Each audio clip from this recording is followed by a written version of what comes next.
رب العالمين বলেন لقد كان لكم في رسول الله أسوة حسنة لمن كان يرجو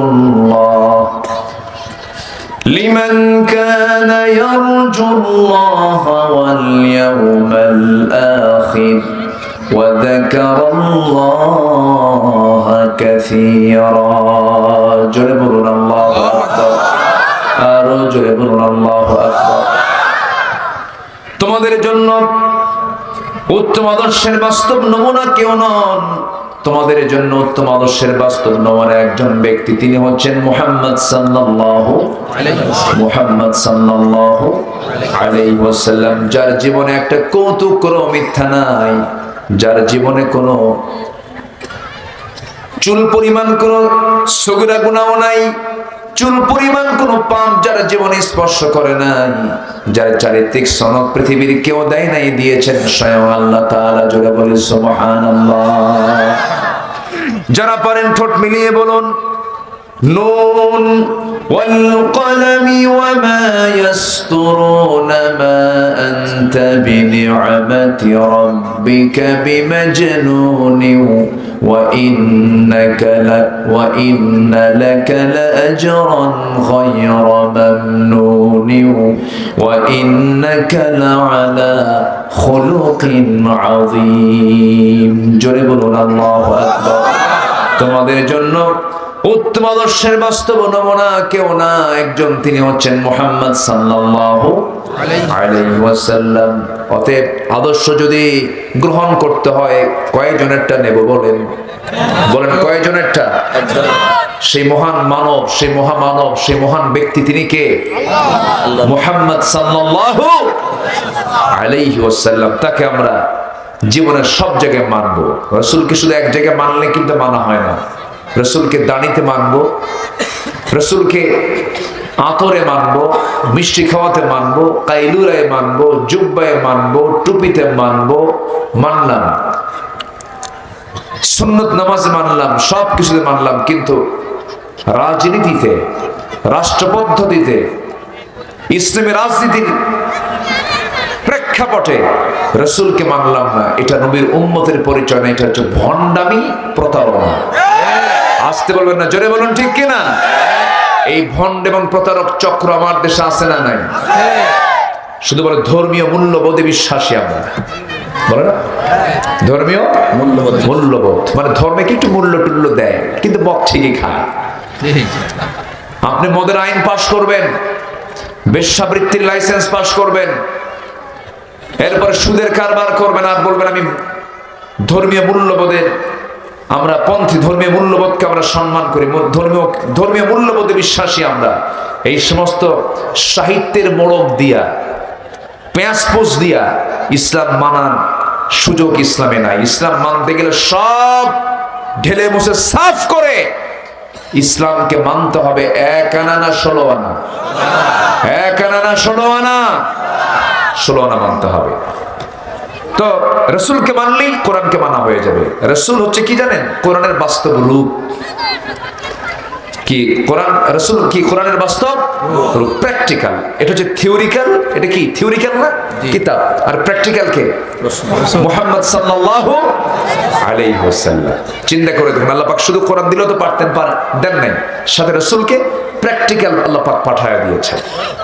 কানা খুলুকুল কোরআন। তো আমরা সেই রাসূলের জীবন থেকে মুমিনদের জন্য, যারা ঈমানদার, আমরা এখানে যারা বসে আছি ঈমান আছি তো নাকি? ঈমান আনছি তো আমরা? নামাজ না পড়লেও তো ঈমান আছে, হ্যাঁ? ভালো করে কোন। আচ্ছা, আমার দেশে ঈমানদার কি, মানে নামাজি ঈমানদার বেশি না বেনামাজি ঈমানদার বেশি? বেনামাজি কি কইলেন? ভালো। আচ্ছা, নামাজি ঈমানদার বেশি না বেনামাজি ঈমানদার বেশি? বেনামাজি ইমানদার কয় না। আচ্ছা, হ্যাঁ, এখানে প্রশ্ন আছে, আমি কিছু বলবো না, আপনারাই ফতোয়া দেন। আল ফারকু বাইনাল মুমিন ওয়াল কাফির তারকুস সালাহ।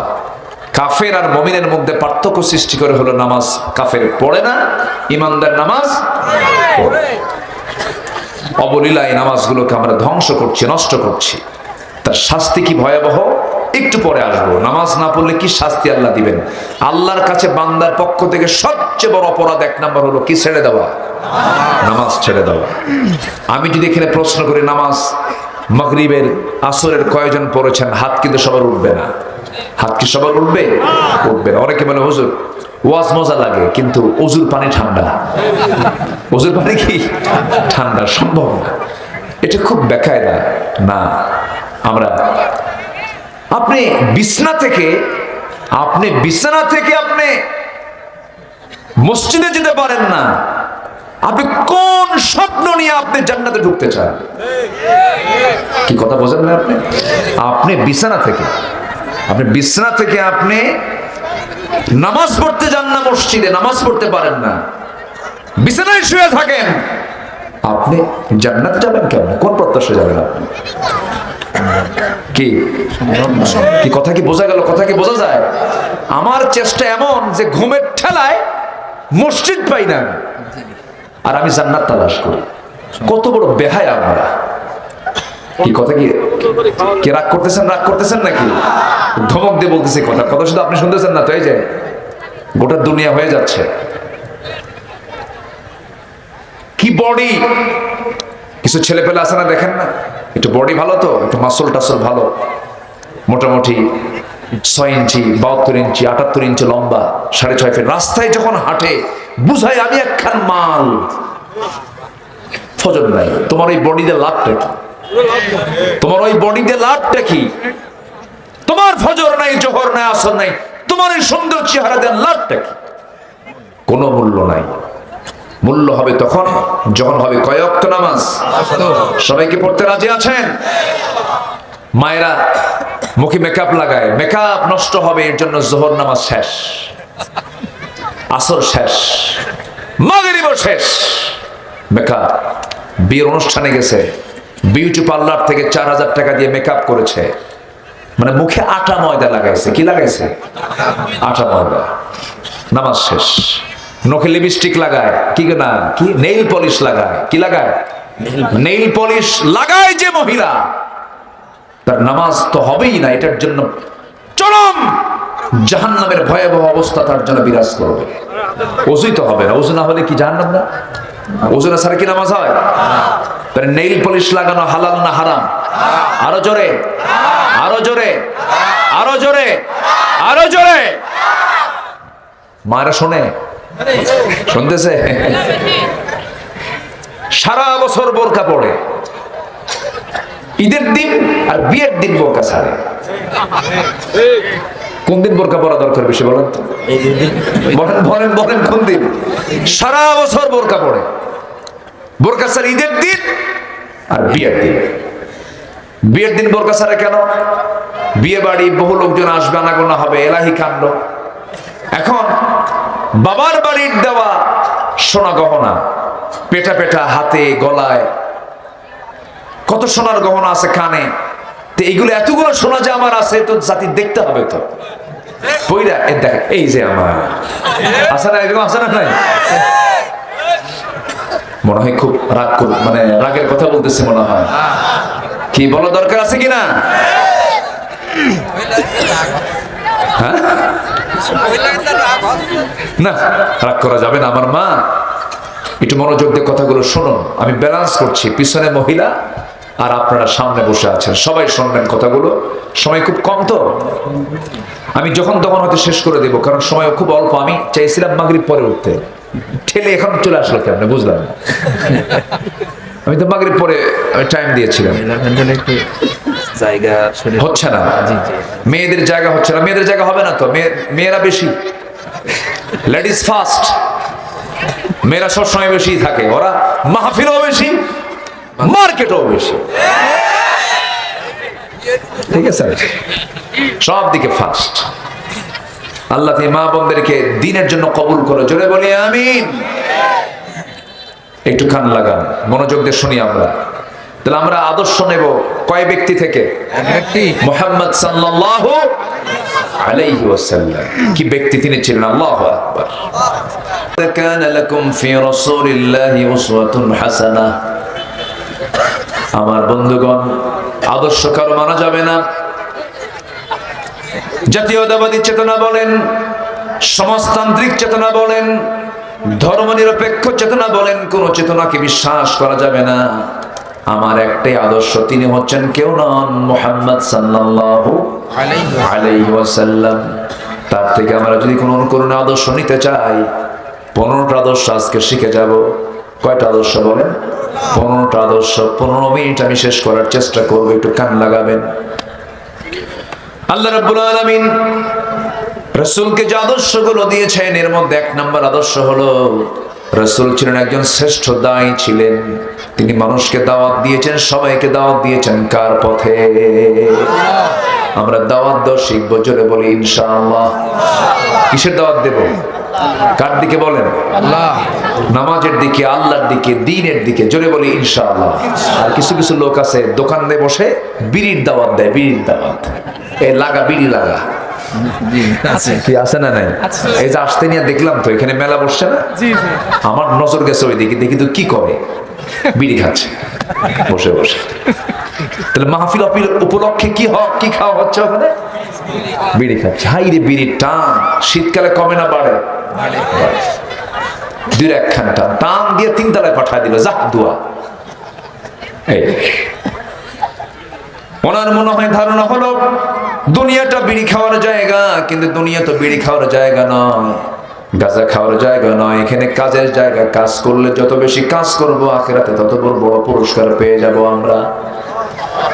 1 নম্বর কাজ হলো আমার নবীজির জীবনের মানুষকে দাওয়াত দেওয়া, উত্তম পন্থায় দাওয়াত দেওয়া। রাসূল আল্লাহ রাব্বুল আলামিন বলছেন, উদউ ইলা সাবিলি রাব্বিকা বিল হিকমাতি ওয়াল মাউইযাতিল হাসানাহ ওয়াজাদিলহুম বিল্লাতী হিয়া আহসান ইন্না রাব্বাকা হুয়া আ'লামু বিমান দাল্লা আন সাবিলিহি ওয়া হুয়া আ'লামু বিল মুহতাদিন। জোরে বলুন আল্লাহু আকবার।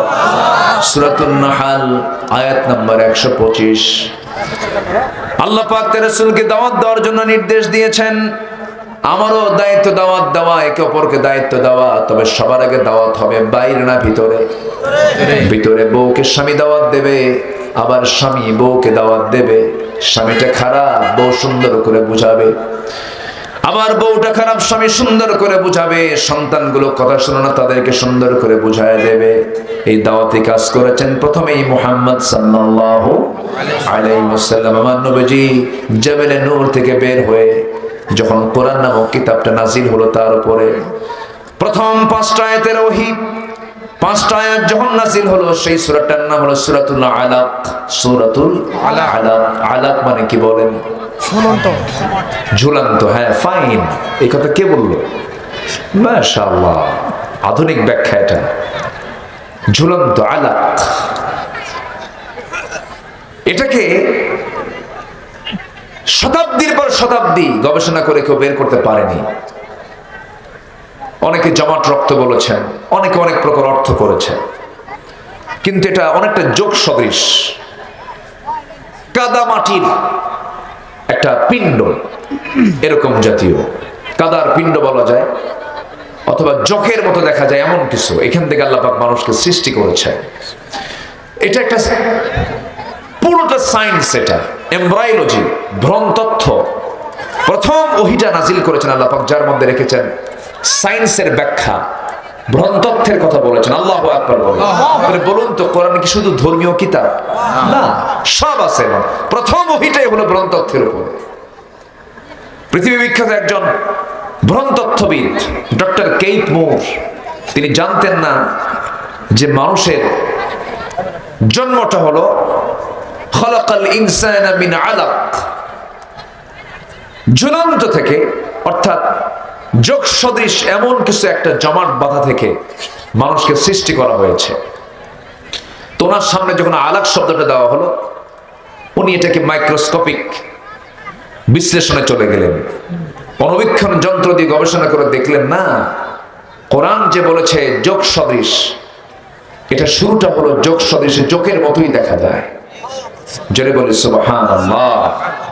কোরআন যা বলবে এটাই সত্য। কোরআনকে যে কেউ মিথ্যা প্রমাণ করতে আসবে ওরটাই মিথ্যা হবে, কোরআন কখনো মিথ্যা হবে না। জোরে বলি সুবহানাল্লাহ। সম্মানিত ভাইয়েরা, বহু সায়েন্টিফিক তথ্য আছে এই আকাশ নিয়ে, বহু কথা কোরআন আল্লাহ পাক বলে দিয়েছেন। সময় অল্প তো সব দিক থেকে একটু একটু করে আমি বলছি। সম্মানিত ভাইয়েরা, তাহলে আমরা দাওয়াত দেব রাসূলের অনুকরণে আদর্শ মেনে। এক নাম্বার হলো মানুষকে দাওয়াত দেব। কাকে দাওয়াত দেব বলেন তো? কার পথে? আল্লাহর পথে। এই কাজটা সহজ নয়, রাসূল মার খেয়েছেন। রাসূলকে একদিন রুকুর ভিতরে উতবা, শাইবা, মুগীরা সব মিলে উটের পচা নারী ভুঁড়ি নবীর পিঠের উপরে চাপায়া দিয়েছে। আমার নবীজি পচা নারী ভুঁড়ি নিয়ে জমিনে মুখ থুবড়ে পড়ে গেলেন। আমার নবীজির কলিজার টুকরা মেয়ে ফাতিমা এই দৃশ্য দেখে দৌড় মেরে এসে নবীর পিঠ থেকে সরায় দিয়ে কোনো মতো সেখান থেকে নিয়ে চলে আসলেন। আমার নবীজি বললেন, ও ফাতিমা, তুমি কি বলতে চাও? আব্বা লানত করুন। আমার নবীজি কখনো লানত করতেন না, কিন্তু সেই দিন বুখারীর বর্ণনা, সেই দিন তিনি 7 জন কাফেরের নাম ধরে, এর মধ্যে আবু জেহেলও ছিল, আমার রাসূল 7 জনের নাম ধরে আল্লাহ পাকের দরবারে তিনি বদদোয়া করেছিলেন, লানতের বদদোয়া করেছিলেন। যে 7 জনের নাম নিয়েছেন সবগুলো বদর যুদ্ধের দিন, সবগুলো দুনিয়া থেকে বিদায় হয়ে বদর কূপের মধ্যে তাদেরকে ফেলে দেওয়া হয়। আমার ভাইয়েরা, দাওয়াতি কাজ হচ্ছে 1 নাম্বার। নাম্বার 2 হলো সাহসী হব আমরা। আমার নবীজি ভীরু ছিলেন না সাহসী ছিলেন? আসতে বলো না, ভীরু ছিলেন না সাহসী ছিলেন? আমরা সাহসী হব, জোরে বলি ইনশাআল্লাহ। ফাসদা বিমা তু'মারু ওয়া আ'রিদ আনিল মুশরিকিন। হে রাসূল, আপনি কাউকে পরোয়া করবেন না, আপনি তাদেরকে প্রকাশ্যে শোনায় দেন। মুশরিকদেরকে এড়িয়ে চলুন আর দোয়া করুন, রব্বানা আফরিগ আলাইনা সাবরান ওয়া সাব্বিত আকদামানা ফানসুরনা আলাল কওমিল কাফিরিন। জোরে বলুন আল্লাহু আকবার। আমার বন্ধুগণ, আমার ভাইরা, 1 নাম্বার শুনলাম আমরা দাওয়াত দেব মানুষকে, আমরা দায়ী হব। নাম্বার 2 হলো সাহসী হব আমরা। নাম্বার 3 হলো ধৈর্য ধারণ করতে হবে। বলুন তো সবাই, ব্যবসা আগে না ধৈর্য আগে? বলেন, বিয়ে আগে না ধৈর্য আগে? হ্যাঁ, ধৈর্য আগে। দেখেন না, মাঝে মাঝে আমাদের ফোন আসে, ফোন দেয় হুজুর। এক মহিলা সেদিন ফোন দিয়ে বলে, হুজুর কাম তো একটা ঘটছে কি, আমার স্বামী প্রায় তালাক দেয়, সকালে দেয় বিকেলেও দেয়। ঠিক আছে না? তাহলে তালাক দেয় কয় বেলা? 2 বেলা। তালাক হয় কয় বারে? কি এক বেলায় হয় না? এক ছুটিতে হয়ে যায়। তাহলে আমার স্বামী সকালেও দেয় বিকেলেও দেয়, হুজুর আমি কি আছি না নাই? কি কবে? এরকম বহু বেকুব কিন্তু আছে। আসতে বলবেন না, আছে না নাই? ধৈর্য নাই। কি নাই? ধৈর্য নাই। সবার আগে ধৈর্য আনতে হবে। দাওয়াত দিবেন, ধৈর্য লাগবে। কাজ করবেন, ধৈর্য লাগবে। ব্যবসা করবেন, ধৈর্য লাগবে। মাহফিলে বসে আছেন, কি লাগবে? ধৈর্য লাগবে। ধৈর্য ছাড়া কিছু হয় না। বাপ হবেন, ধৈর্য লাগবে। মা হবেন, ধৈর্য লাগবে। সন্তানদের ডিস্টার্ব আছে না নাই? আমার ছেলে একটা হাফেজ হয়েছে, শুনানি দিচ্ছে। হাফেজ হওয়ার পর শুনানি দিচ্ছে, যাচ্ছে না মাদ্রাসা। আজকে বিকেলের কথা বললাম, আব্বু যাও। কি বুঝতেছেন? কিছু বুঝতেছেন তো? ধরছে বাঁকা, যায় না। তো আপনি বললাম শোনে না, তুমি বললাম তাও শোনে না। শেষে কি কব বলেন? শাসন করতে হয় না? ইচ্ছার বিরুদ্ধে হলেও কিছু ধমক দিলাম, বলে দিলাম হুব্বু ফিল্লাহ বুগদু ফিল্লাহ, মান আহাব্বা লিল্লাহ ওয়া বাগাদা লিল্লাহ। কাউকে ভালোবাসবো আল্লাহর জন্য, কাউকে ভালোবাসবো না আল্লাহর জন্য। আব্বু আমি তোমাকে ভালোবাসি আল্লাহর জন্য, আবার তোমাকে ভালোবাসবো না আমি আল্লাহর জন্য। কারণ কোরআন শিখে যে ভুলে যাবে, কিয়ামতের দিন আল্লাহ পাক তাকে গোশত ছাড়া হাড় হাড্ডি নিয়ে শুধু তুলবেন কিয়ামতের দিন। নাউজুবিল্লাহ বলবেন। তাহলে এখন দায়িত্ব কমলো না বাড়লো? আর বলেন তো, কোরআন মুখস্থ করার পরে যদি কেউ বলে, ওর খবর আছে না? আস্তে খবর আছে কিনা বলেন? তো ধৈর্য দরকার, সব জায়গায় ধৈর্য লাগবে। ধৈর্য ছাড়া আপনি কিচ্ছু করতে পারবেন না। রাসূল দাওয়াত দিতে গিয়ে কত মার খেয়েছেন, আল্লাহু আকবার। আরে কি মারগুলো খেয়েছেন রাসূল, তায়েফের কথা কে না জানেন। 13টা বছর শুধু মায়েরই খাইছেন, মাথা থেকে পা পর্যন্ত শুধু দাগ, শুধু দাগ। কপালে একটা দাগ ছিল, গালে একটা দাগ ছিল, এবং শেষ জীবনে রাসূল দাঁত ভাঙ্গা নিয়ে দুনিয়া থেকে বিদায় নিয়েছেন। আমার নবীজির কোমরটা কুঁজো হয়ে গিয়েছিল। 4 দিন ধরে কোদাল মারতে মারতে মারতে মারতে খন্দকের পরীক্ষা খনন শেষ হয় না, খাবার নাই। রাসূল শেষ পর্যন্ত পেটে পাথর বেঁধে, তাও হলো না। ওই যে কোমর কুঁজো হয়ে গেছে, বাকি জীবনে নবীজির মুখের দাঁত নাই আর কোমর নাই। আল্লাহু আকবার বলবেন না? এত কষ্টে এসেছে ইসলাম। নবীজির কি মার্জিত আচরণ, কত কঠোর মানুষ, ভালো হয়ে গেছে। ওমর কি নরম মানুষ ছিলেন? বলেন। রাসূলকে মারার সিদ্ধান্ত কেউ নিতে পারে নাই। কে বলেছে আগে বলেন তো? মারতে পারছে কিসের জন্য? ইন্নাল্লাযীনা ইয়াতলুনা কিতাবাল্লাহ। উনি যখন কোরআনের ছাত্র হয়ে গেছেন আর পারলেন না। আরে আমি কাকে মারতে যাই না, এই লোক তো মহান মানুষ। আল্লাহু আকবার। সম্মানিত ভাইরা, আমার নবীর সামনে এক সাহাবী কান্দে, চোখের পানি ফেলে ফেলে কাঁদতেছে। আমার নবী যে বললেন, সাহাবী কান্দো কেন? সাহাবী বলেন, হুজুর আমি কাঁদতাম না, কিন্তু আমার দিলটা ইসলাম গ্রহণের পর নরম হয়ে গেছে, এখন আমি কাঁদি। যে লোকটার চোখে পানি আসে সেই লোকটা বড় ভাগ্যবান, কারণ এই পৃথিবী মার পেট থেকে আসার পর প্রথম ভাষা আমার হাসি না কান্না। ওটাই হলো আসল ভাষা। দুনিয়ার ভাষা হলো কান্না, দুনিয়ার ভাষা হাসা নয়। দুনিয়ার ভাষা কি বলেন তো? কান্না। যে যত কাঁদবে দুনিয়াতে সে তত হাসবে জান্নাতে। জোরে বলে সুবহানাল্লাহ। কিন্তু সেই কান্দারে কাঁদবো কার কাছে? আল্লাহ। আসতে বলবেন না, কার কাছে? যুবকরা, টাইম লস করা যাবে না, ফুসকা খাওয়ানো যাবে না কোন প্রেমিকাকে, বুঝলা? এগুলো লস। ও যে লেখা আছে ওখানে ফুসকা হাউস, হাউস আমি আসতে নিয়ে দেখলাম তো লেখা আছে ফুসকা হাউস। ছোট ছোট এখন কিছু রিসোর্ট বের হয়েছে, রিসোর্ট গ্রামে গঞ্জে হোটেল বসে, জোড়ায় জোড়ায় বসার জন্য ব্যবস্থা করে দেয়। পর্দার সহিত প্রেম চলে। কিসের সহিত? পর্দার সহিত। এগুলো আগুন দিয়ে জ্বালান দরকার। এগুলো আসতে কোন কেন? ঠিক কিনা? আপনার মেয়ের চরিত্র ওখানে ধ্বংস হতে পারে। কি ঠিক আছে না? কিসের সহিত প্রেম চলে? পর্দার সহিত। মানে যে কেউ যেন না দেখে, শুধু ওরা ওরা দেখবে। আরে এগুলোর জন্য কাঁদা যাবে না। গার্লস স্কুলের সামনে যাই ইতিমের মতো সিট হয়ে বসে দেখো, ওগুলো লস। ফুসকা সুরিফিদা যা কিনে দেওয়া সব লস প্রজেক্ট। বিয়ার আগে প্রেম করবে, সব প্রেম বিয়ার আগে হয়ে যাবে, বিয়ার পরে আর প্রেম থাকবে না, খালি কিলে কিলে হবে, কিলে কিলে। মজা পাবা না, শান্তি পাবা না। এগুলো বাদ দাও। বাদ দিয়ে কাঁদতেই যখন হবে, সেজদায় পড়ে, বালিশে না, সেজদায় পড়ে কাঁদো। কার কাছে? এটা লাভ। এটা কি লাভ? জাহান্নাম 7টা আল্লাহ পাক নিভাইয়া দিবেন তোমার চোখের পানি দিয়ে।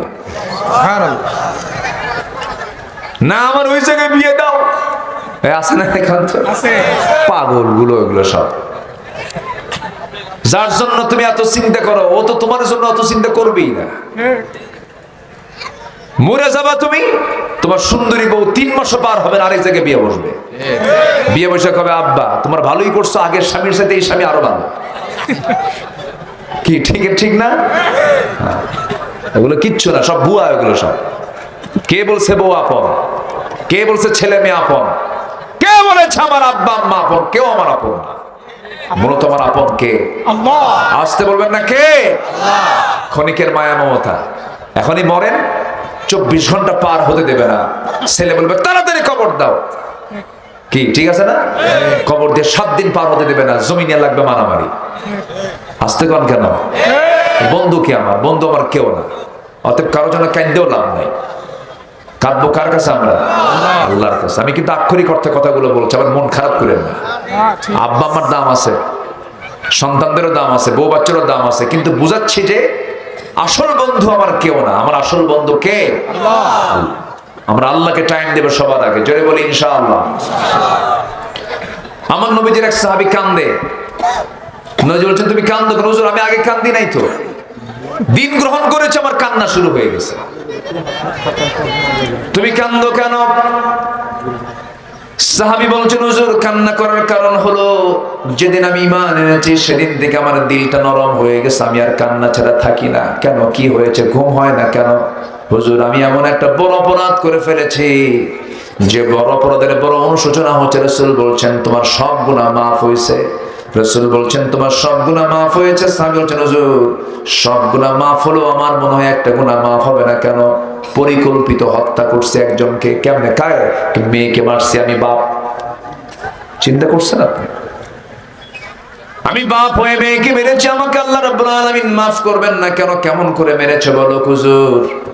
সন্তানটা আমার স্ত্রী গর্ভে আসলো, বললাম যাও নিয়ে যাও বাবার বাড়ি, ছেলে হলে নিয়ে আসবা, মেয়ে হলে জীবন্ত পুত হত্যা করে পরে আসবা।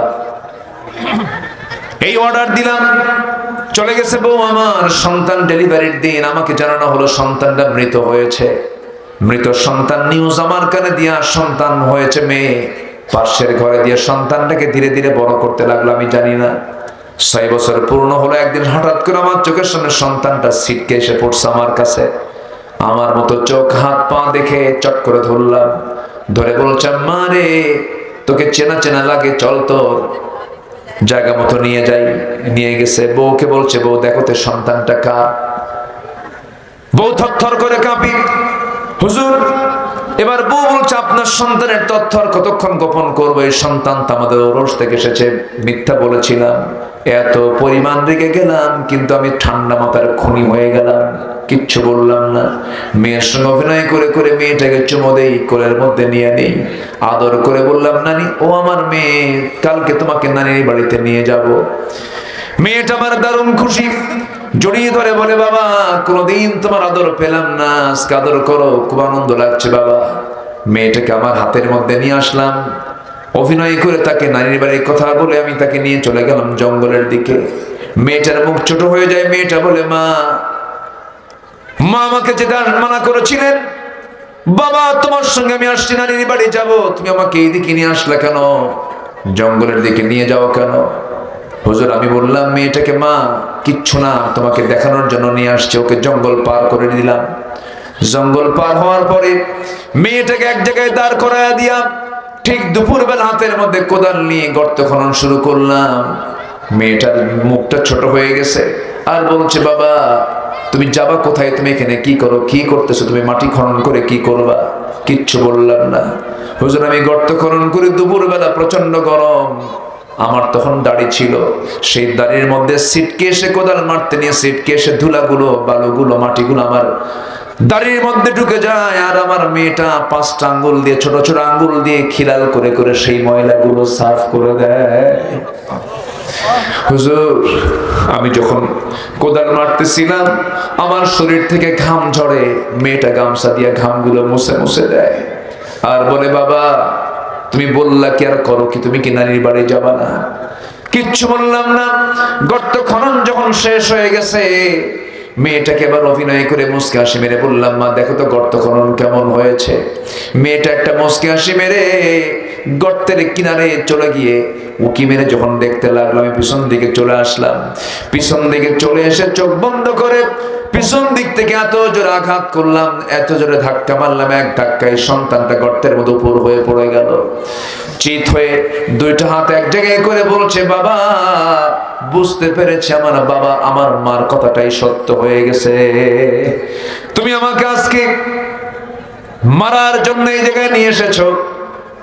আমি জানি তুমি আজকে আমাকে হত্যা করবে, তবে শেষবারের মতো তোমার কাছে আমার একটা প্রার্থনা বাবা, আমি তোমার কাছে শপথ করে বলছি আমৃত্যু তোমার সামনে আমার চেহারা কখনো দেখাবো না, প্রয়োজনে ভিক্ষা করে খাবো।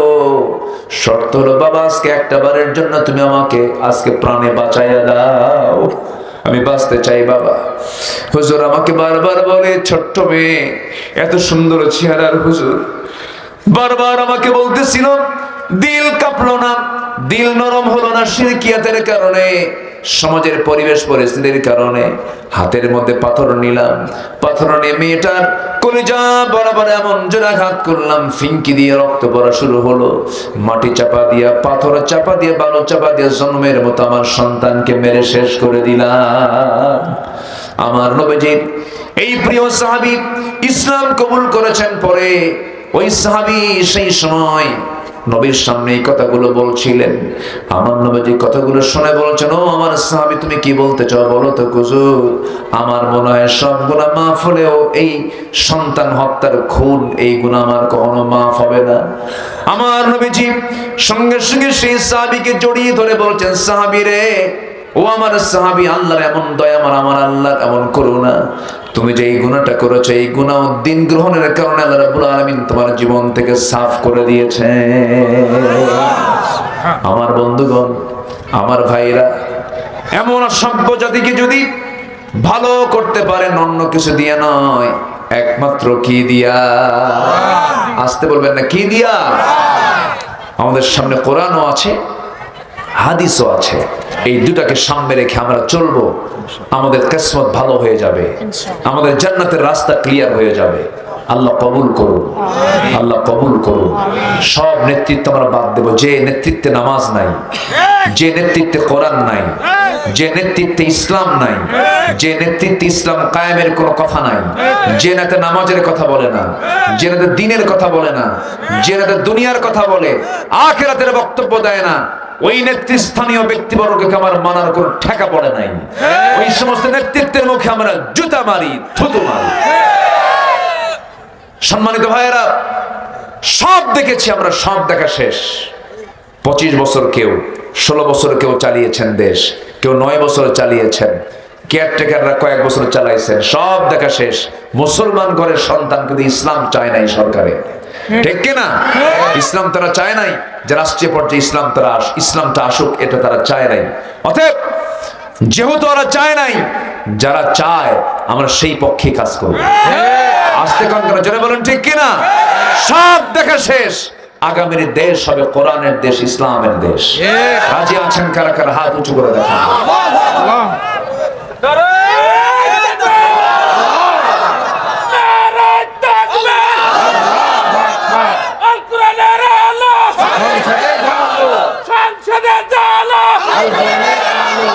ইসলামের শত্রুরা